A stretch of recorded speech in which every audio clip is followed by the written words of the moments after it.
Is this thing on? Welcome back to Big Mouth, and fancy seeing you here, and you are very welcome, my friends, and especially my enemies. Welcome to Big Mouth, a place, and let me be clear, to every single people who love DC Comics, who love DC films, love DC TV, and just love these characters. I will exclude no one. This is a community for you to talk about DC. And today is a very, very exciting episode of the dceu Daily. A very happy Wednesday morning to you, because WonderCon has happened. And there's been a Warner Brothers DC panel, and we're going to go through all of them. We've had Joker movie, Birds of Prey, and Wonder Woman 1984. So first, we're going to talk about the Wonder Woman 1984 panel. That's it. I've got my picture back. I have to tap my bed. I can't explain it to you. Bit technical. Anyway, let's talk about Wonder Woman 1984, a film I'm really looking forward to. I loved the first Wonder Woman movie. One of the best CBMs ever made as far as I'm concerned. Now, there's a lot of conjecture about what this film is going to be about, if we're going to get a Flashpoint situation. But there was a reel shown with Patty Jenkins talking over it. And this is what comicbook.com had to say. One of the biggest cinematic trade shows is currently underway, and comicbook.com's Brandon Davis is on hand to bring fans the latest news coming out of Las Vegas during tonight's Warner Brothers Pictures panel. The production house showed footage from a variety of upcoming movies, including Birds of Prey and Wonder Woman 1984. The Wonder Woman sequel footage was sprinkled in a sizzle reel with other DC films. How awesome is that? I don't know if we're going to be able to see that. Probably not right now, but wow, how exciting. So here's a description of what we saw from Wonder Woman 1984. Wonder Woman jumps across a street, Davis says, of the footage. Diana is now at her full powers, Wonder Woman 84 director Patty Jenkins says in the sizzle reel. Diana walks in front of the Washington Monument, cuddling with Steve Trevor. Davis continues, she whips her lasso in a mall. Her colleague becomes her nemesis in the form of Cheetah. It ends up, so basically, right, so Cheetah, before she becomes Cheetah, is a colleague to Diana. She whips her, right, where are we? Right, she whips her lasso. Now, her colleague becomes a nemesis in the form of Cheetah. It ends with a shot of her jetting down a street at super speed. Wonder Woman 1984 has wrapped principal photography and is currently in post-production, barring any reshoots. Jenkins previously said they're tackling the 80s like no movie has ever done before. Now, obviously, I was brought up in the 80s. I love the 80s. And 80s is, with Stranger Things, the 80s are pretty fashionable right now, aren't they? So this is what Jenkins had to say. You know what was cool, Jenkins said in a recent interview? We are treating the era differently than I've seen so far, which I feel like they have a lot of interesting versions of doing the era. In our version, as a child of the 80s myself, me too, Patty, yeah, there was funny ha-ha outfits I can't believe I wore for sure. Upcoming DC films include Shazam on April the 5th, Joker on October the 10th, Birds of Prey, and the fantabulous emancipation, I'm never going to get that one, of one Harley Quinn on February 7th, 2020. Wonder Woman 1984 will be released on June the 5th, 2020, and The Batman on June the 25th, 2021. The Suicide Squad on August 6th, 2021, and Aquaman 2 on December the 16th, 2020. What do you think of the first Wonder Woman? Right, basically, so what do you think of that description? So we know now that Cheetah will be a colleague or a friend of Wonder Woman's. Then she becomes Cheetah. Now the rumour is, and it's looking like this is an accurate description, that she wants to become like Wonder Woman, but somehow something goes wrong and she becomes Cheetah, which I think is pretty interesting. But diehard comic book fans who love Cheetah might not like that. We know she's on the Washington Monument. She sees Steve Trevor. She embraces him. So there's a little bit of footage there without there being a lot. I would kill anyone, right, to see that sizzle reel of these upcoming films.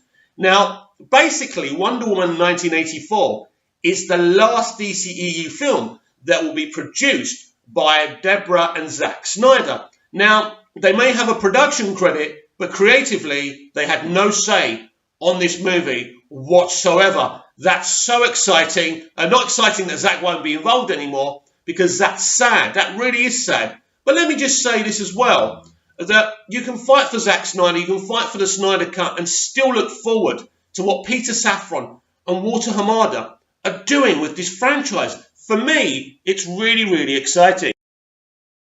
So now we're going to discuss the Birds of Prey part of the reel that DC and Warner Brothers did. So Birds of Prey footage was officially unveiled during the Warner Brothers CinemaCon panel. Birds of Prey is easily the most interesting project on DC Films' roster, as the film will introduce a bunch of major DC Comics heroines.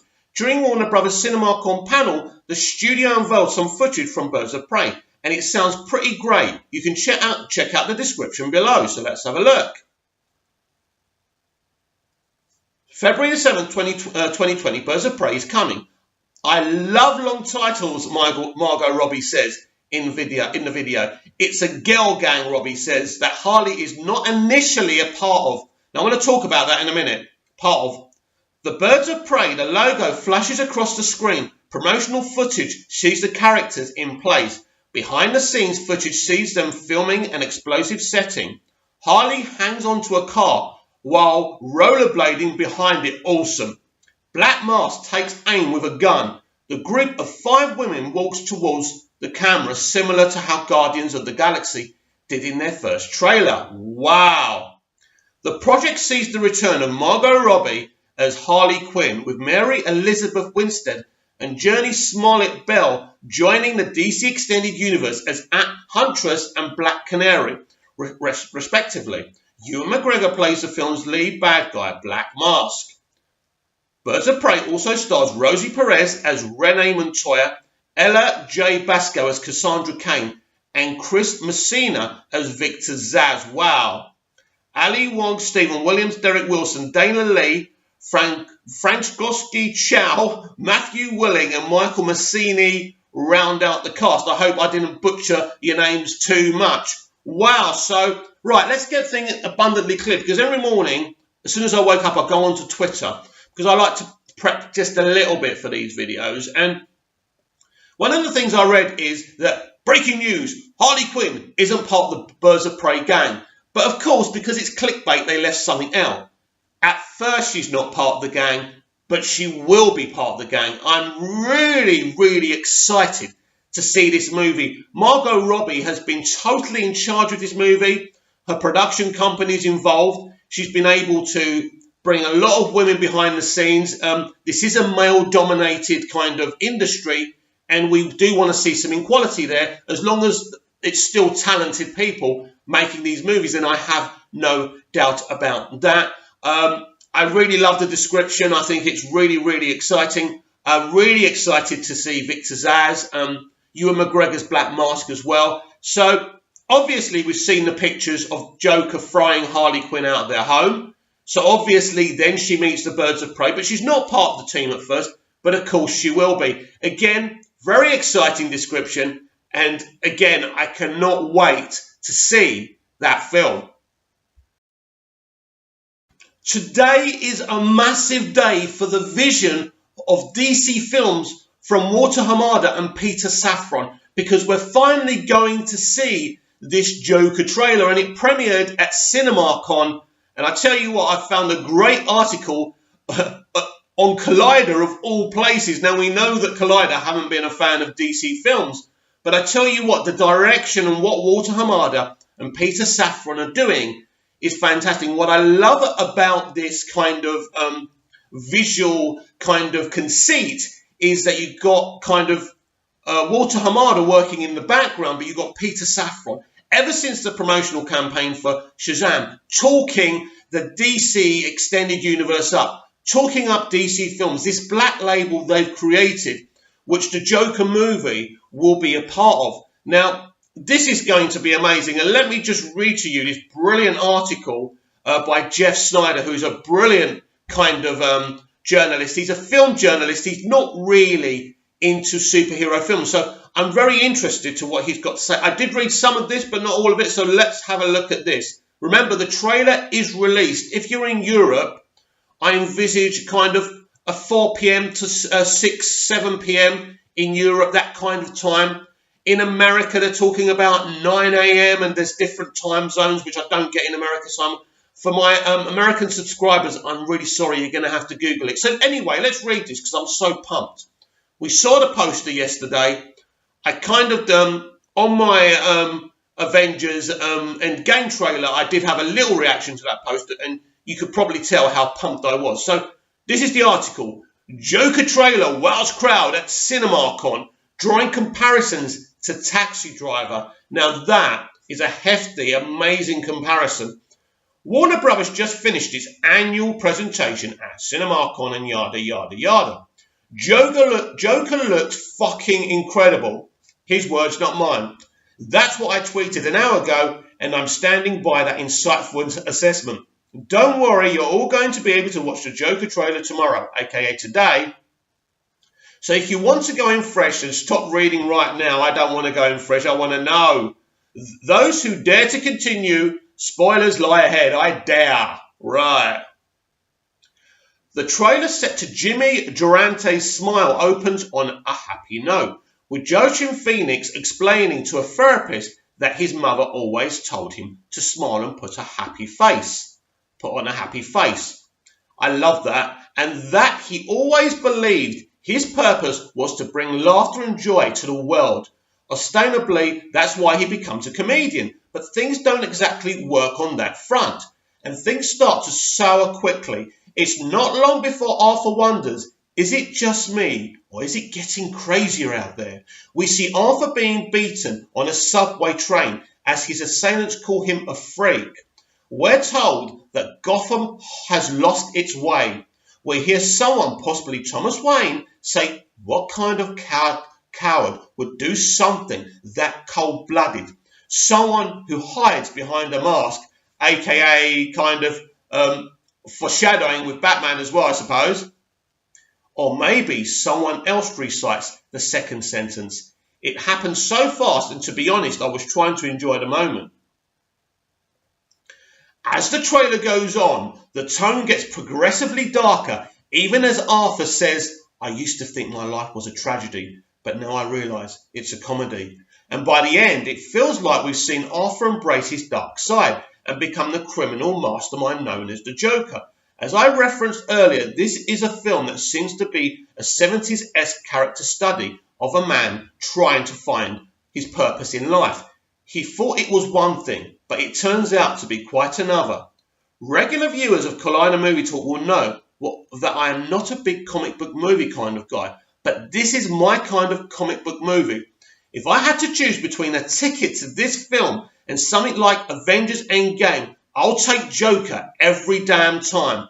I'm excited to see a movie like this really delve into the mind of its lead character and examine what makes him tick.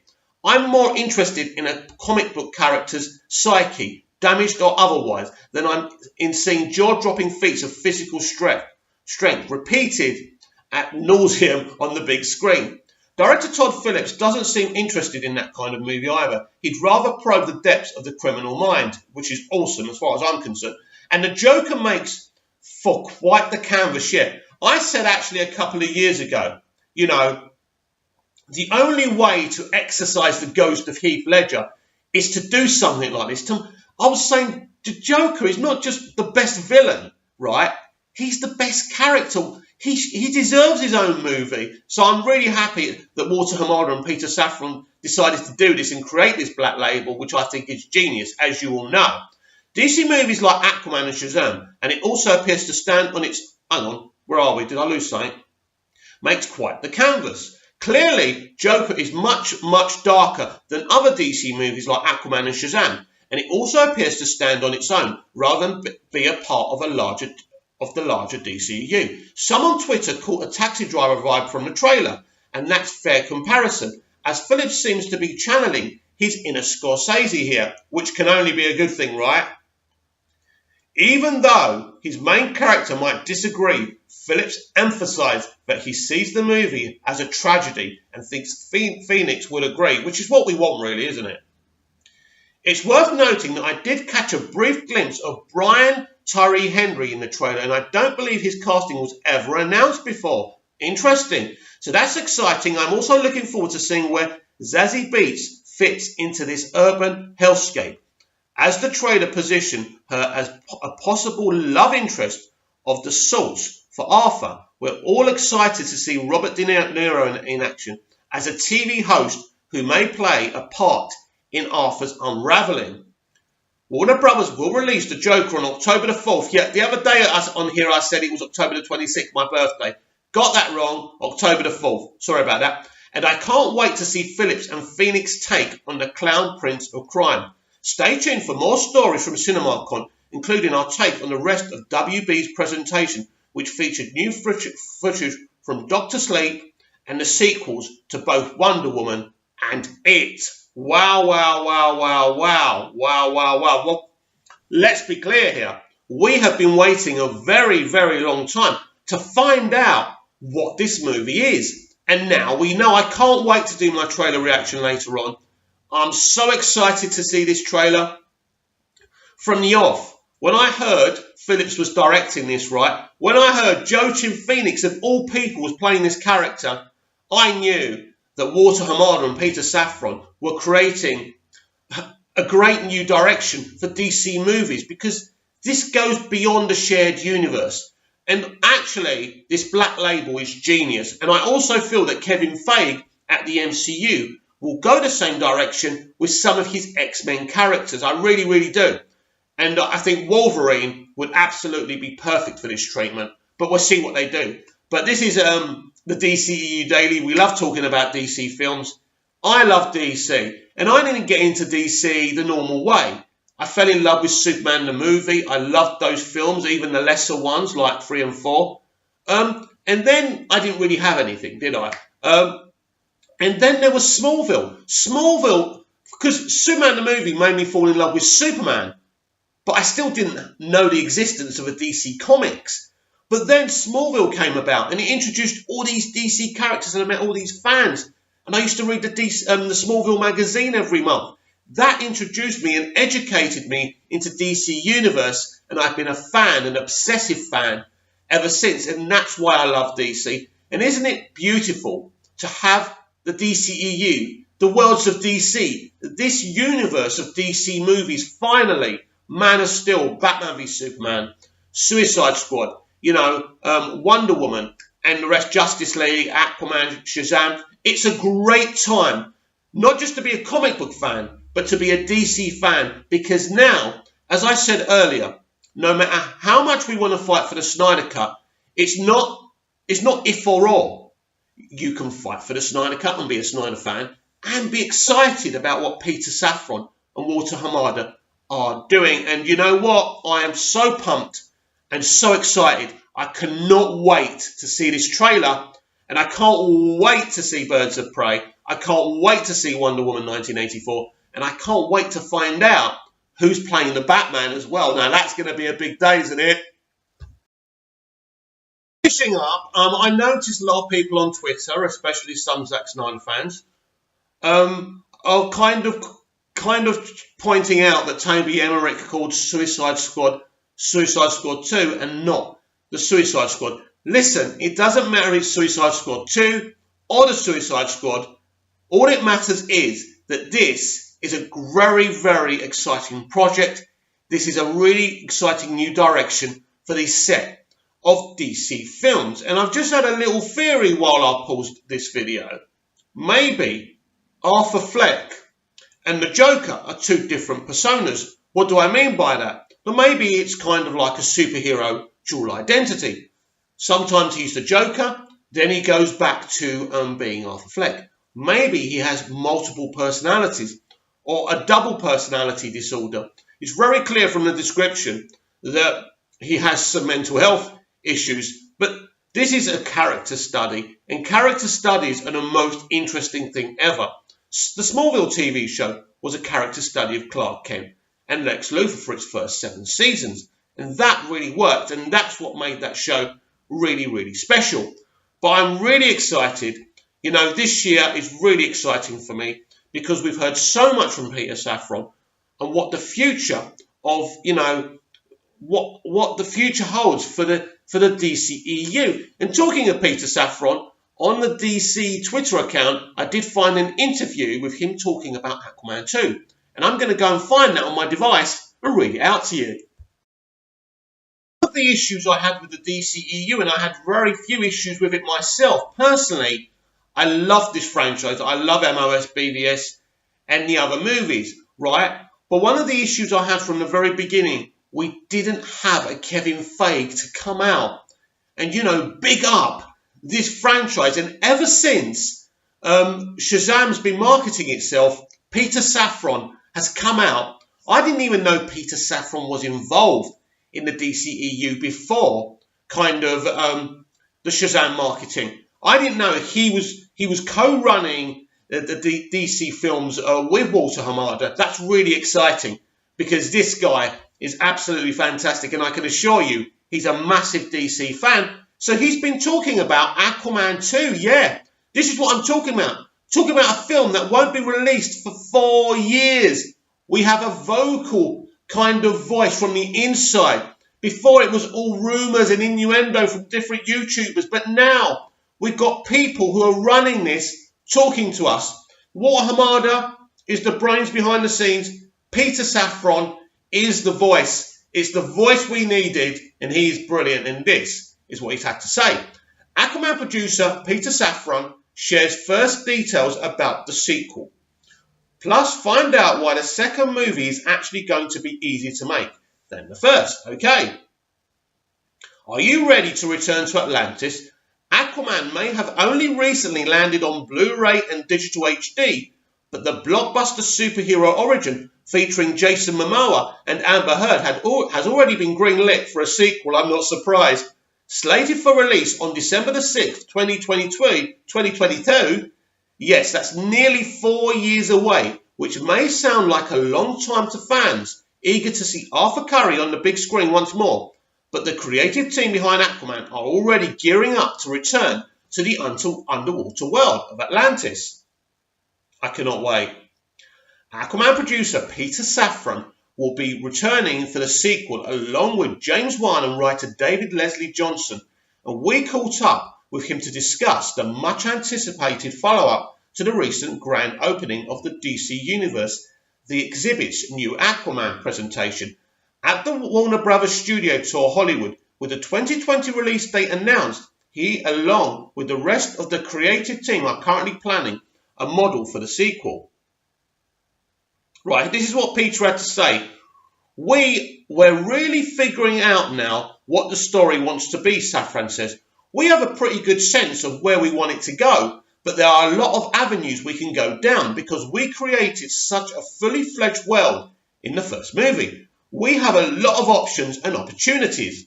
According to Safran, he's working with Wan, Momoa, Johnson and DC to figure out the best path for the sequel story now that Arthur has ascended the throne in Atlantis and earned the control over the 7 seas, finally bringing to life his comic book destiny.